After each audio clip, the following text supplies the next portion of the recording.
Hello, this is Everett Pierce, and today is November the 13th, 2016.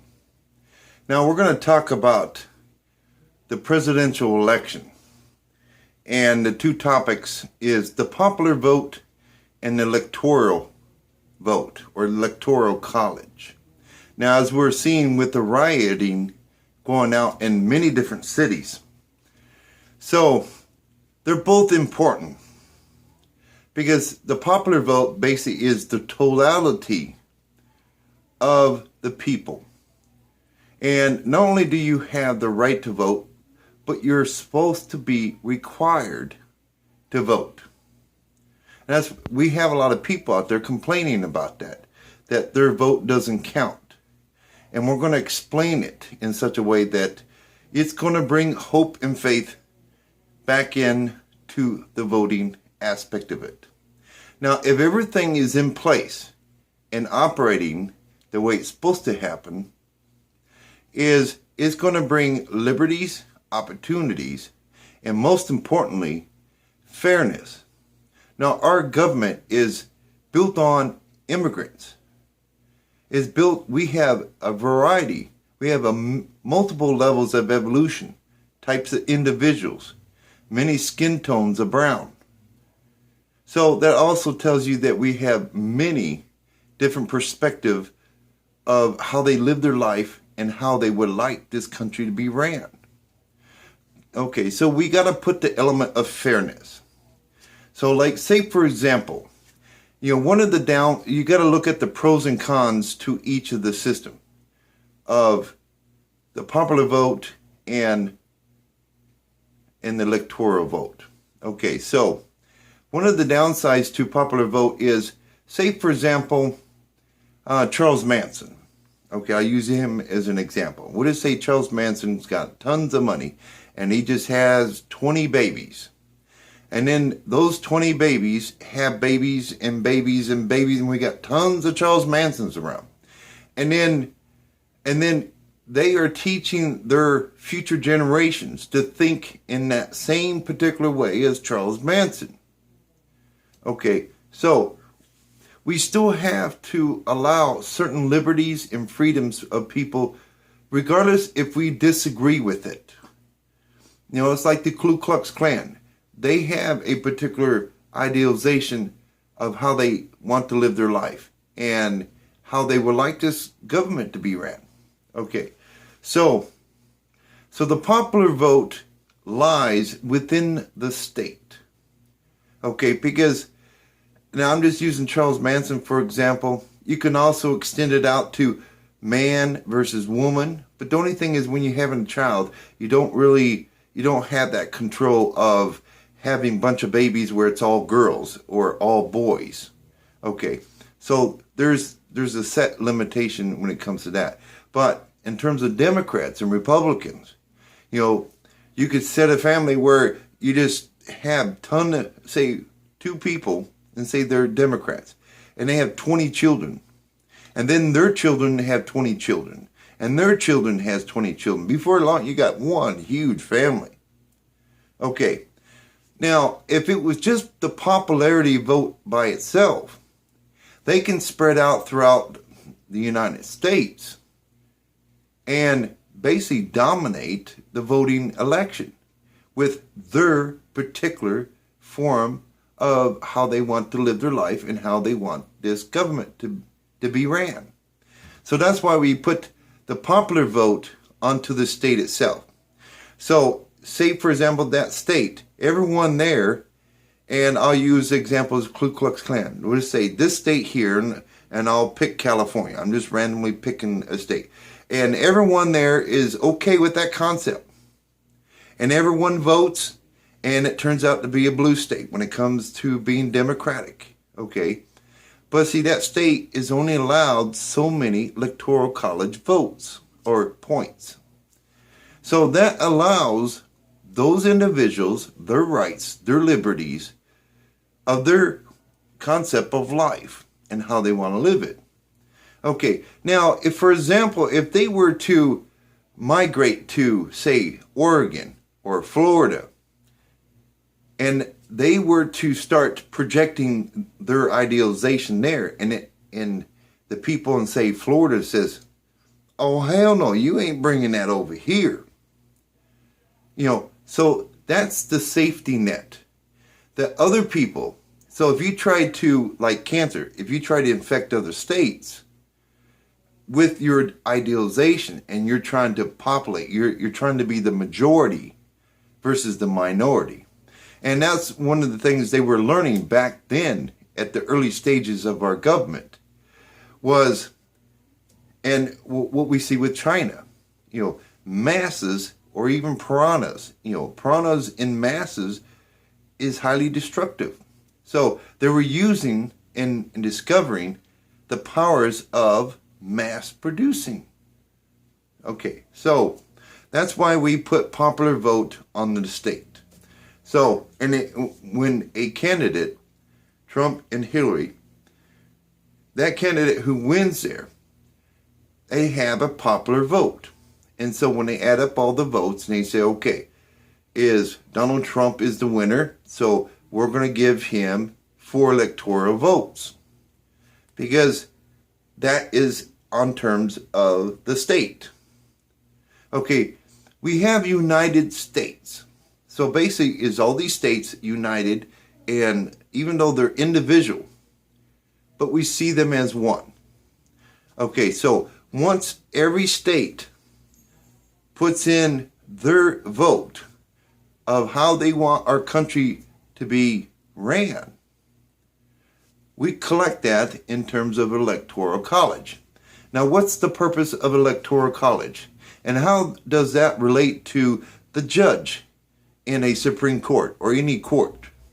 Is that you have an intelligent, the electoral college, the key word college, means someone of a higher intelligence and understanding of our Constitution and the laws and the system that has been placed down that was intended to be perfect.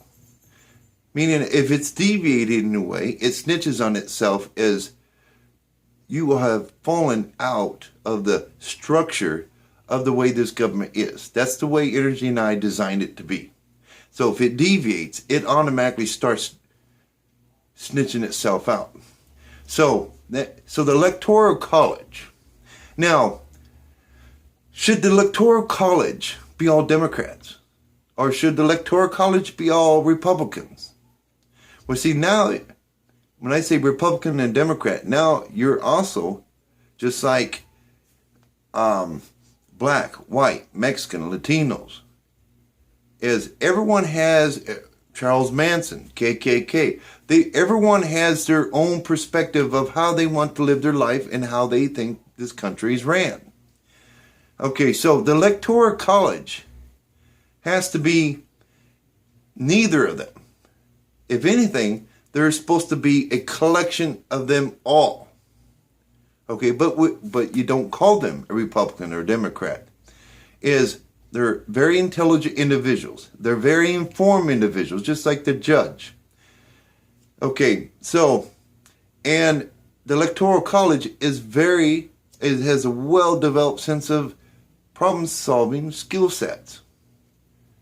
Meaning that it is also their job to get to the root of what's going on with America to prevent certain disastrous things. Okay, so in event, that's why the Electoral College, just like a judge can waver in either favor or against the defendant. So they look at the evidence at hand. They're, non-biased. They're just looking at it from a logical, no particular preference whatsoever.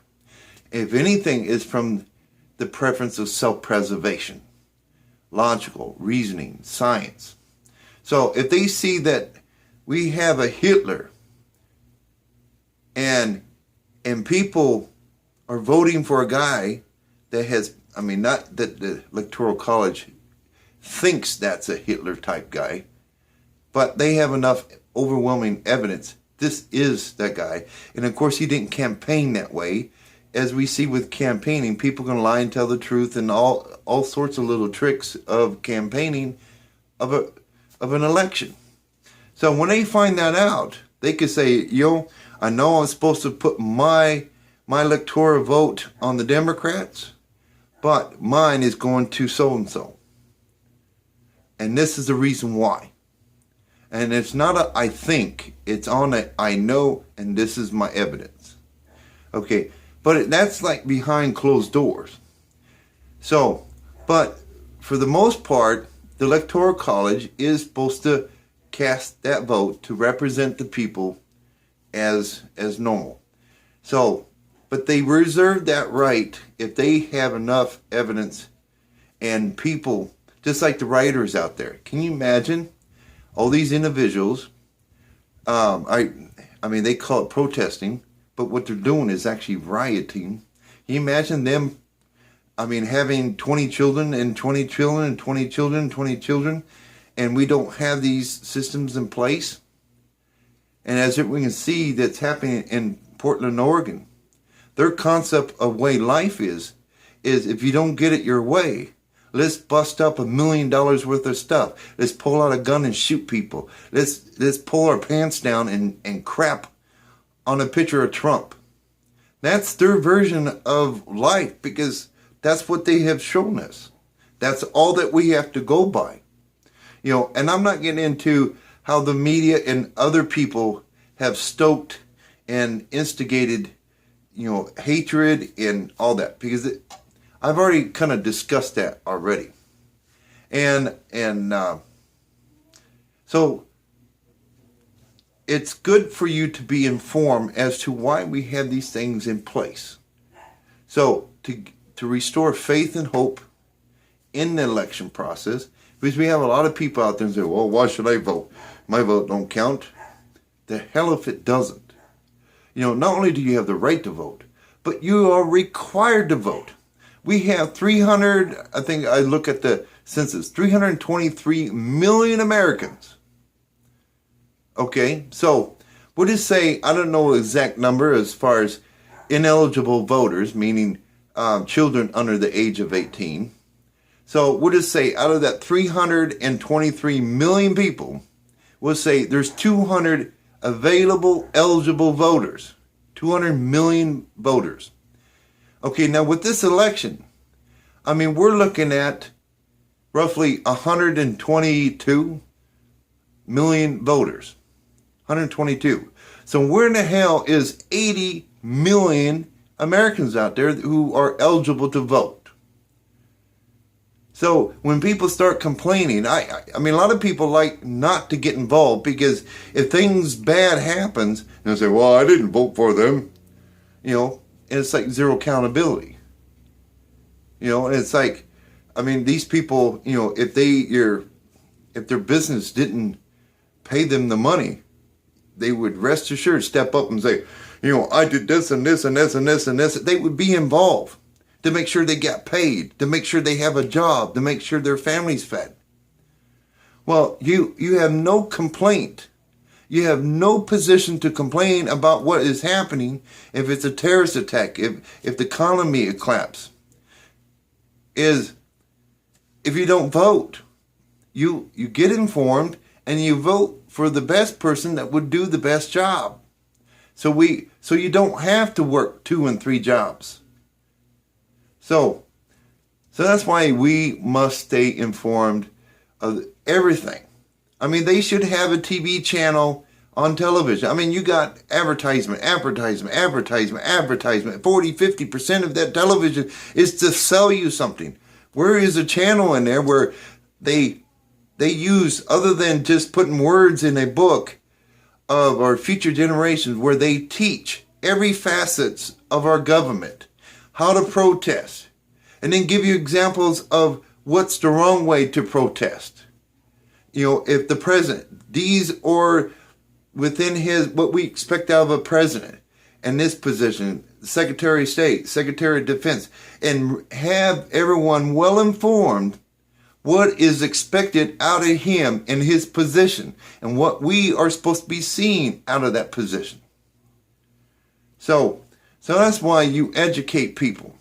And so with newer generations, some things get lost in the generation, and they're unaware, ignorance. So ignorance is not a bad thing. It just means a lack of knowledge and understanding. So we should, if they're going to put all the advertisement in there, why is it that capitalism is that powerful? Is why are we not bringing this forth? So, well, we got internet. No, they should have a specific channel. So if I'm a young generation or my son wants to learn about our government and he keeps it on that one channel and he wants to watch it, it's going to cover in just like other channels. It's going to give it listings. Okay, today we're going to talk about protesting. Today we're going to talk about the voting process and get in talking about the Electoral College. And just like they do on television. It just hound it like the advertisement. It's like every 5 minutes, every 10 minutes is advertisement. You do the same thing with on television. That's how we get our young generation or the millennials, informed. So there's no question as to what we expect of you. If they don't have any expectations of what we expect of you and what we don't want to see in our society, they're going to, what you see that's happening around the world, in Portland, Oregon, and Chicago. It's like a 2-year-old having a tantrum. They didn't get their way. And then add to it, we got actors and actresses. Well, if Trump becomes president, I'm moving out of the state. I'm moving out of the country. Well, that really helps things, don't it? I mean, if it was for real, that's an element of threat. And that's what the people of the writers, they're doing. Well, we're not getting our way. We're going to tear up this town. We're going to poop on Trump's picture and get naked and shoot people. That's why we have expectations. That's why we educate our people. That's why, in terms of the voting process, we have to be informed. Because there's a lot of people with a lot of ideas, but not all of them are conducive to self-preservation. They will bring extinction to us so freaking fast. It's like on a path, the fastest path to extinction. And that's our true enemy. Our true enemy is extinction. If you represent life, then the reverse of that energy is extinction. As we learn with T-Rex and the dinosaurs. All they have proven at that point is they are good at extinction. It doesn't matter, what they had accomplished along the way and how big they got and how they can eat food and do this. The end result, when the dust settles, is they're extinct. And we can't take any pride to be an exhibit next to T-Rex in a museum.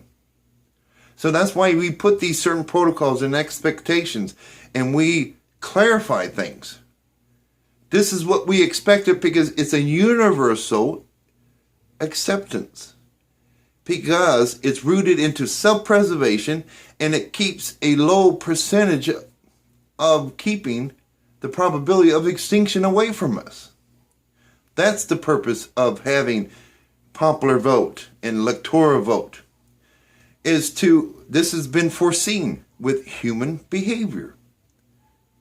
Human behavior. These are tools, the positive and negative things that people do. They put it together with what they're trying to pursue in life. And that's what the United States is built on, is the concept. It's evolutional concepts. Reaching a higher level of evolutionary concepts. And that's why we have people from all cultures. We are of the brown race. So everyone of this world have adopted cultures. So if you like eating rice and I don't like rice, doesn't mean I'm racist against you. And that's the thing is what we're seeing now is people are using tools and derogatory statements, being bigot, racist, and everything else as a derogatory, manipulating tool. And a lot of these people have no idea what hell racist is all about. They have no idea what slavery is all about, other than reading it or watching Roots. Oh, I know what slavery is. I know what racist is. I mean, I call word slinging. That's what's happening out there, word slinging.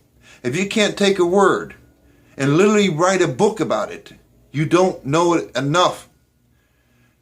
A lot of people is that you know enough about the word and whether it's good or bad and how you use it, just like a 2-year-old, is how he established what he cries to get things from mom, whether it be a bottle or tell mom that he has a poopy diaper. That's essentially what people do with words. They word sling. And not one of them out there can sit down and give me one word and write a freaking book about it. Because the energy tones, you have to know the things in which you talk about. It's like back then, if you're going to go biblical, it's like Jesus made a quote. They know not of what they do. They do things, but they don't know the extent of it. They don't, if you say a word and you say racist, can you tell me something more than a 5-word sentence what racist is all about? How can you use it positively? How can you use it destructively? And hit it of all the good, bad, and ugly to it. So that's what I'm saying, is why we need to be informed. And we got to bring these things forward, because what's going to happen is extinction is going to be the winner out of humanity. That's what's going to happen. It's not a fear thing. I'm trying to put a fear. We know evidence of the dinosaurs. You say, well, that was from an asteroid. No, it wasn't. The scientists, that's their speculation that it was an asteroid that put them out. It was the dinosaurs itself, because of their behavior, their adaptation to this planet is what made them an expert in extinction. Not being able to adapt to their environment. So that's why we have to cover the election part. And for those out there, my vote don't count. Your vote does count. And if you're just trying to get into the category of zero accountability, everyone's accountable. If you're an eligible American citizen, you are required to vote. You don't just have the right to vote. That's how we come together and we have a collective of knowledge of people of how everyone wants this government to be ran. And we have certain protocols within our government. And like the Electoral College, if they're Republican, we find that the Electoral College, he's Republican? No, he's out. Oh, you're Democrat? No, you're out. Are you liberal? No, you're out. Oh, you're Charles Manson? No, you're out. Is what the Electoral College has to be like the judge. He has looking at hardcore facts. He's a problem solver. He's able to put reasoning in there. That's why we have a judge. Now, it doesn't say that our judge can't be corrupted. But see, that's why we try to do the best we can to keep the integrity of the system that we have. And if something falls out of place, there's a protocol for it. You can voice your complaint or file a lawsuit. That's why we have these remedies to accommodate many people with different concepts and different intelligence and different understanding of things. So that's why popular vote is more for the state. And then when you get to all the states, then you go into Electoral College. Because essentially the Electoral College is like the judge. And he's going to say, has it been fair? Okay, we got all this right here. Okay, we'll just vote as we would normally be. But if it isn't, and we find out, he really he's a Hitler. He comes back and he talks to the whole Electoral College and says, he's not going to just say, this is what I think. He's going to say, look at this. And it's called the chicken. If it looks like a chicken, sounds like a chicken, it walks like a chicken, smells like a chicken, chances are it's a chicken. And that's how the Electoral College comes forth and says, this is what we know. We hold these truths to be self-evident. So we must, without it look obvious, we have to give the other person the election for presidency. Because what we found out about this person who didn't come to the open, this is what we found out about him. And that's how we protect the integrity of our government, is to make sure that we have the person in our presidency that can do the job and has the love and passion for this country, so we continue on. Many nations and countries have fallen, and and succumb to many things. We can't afford that.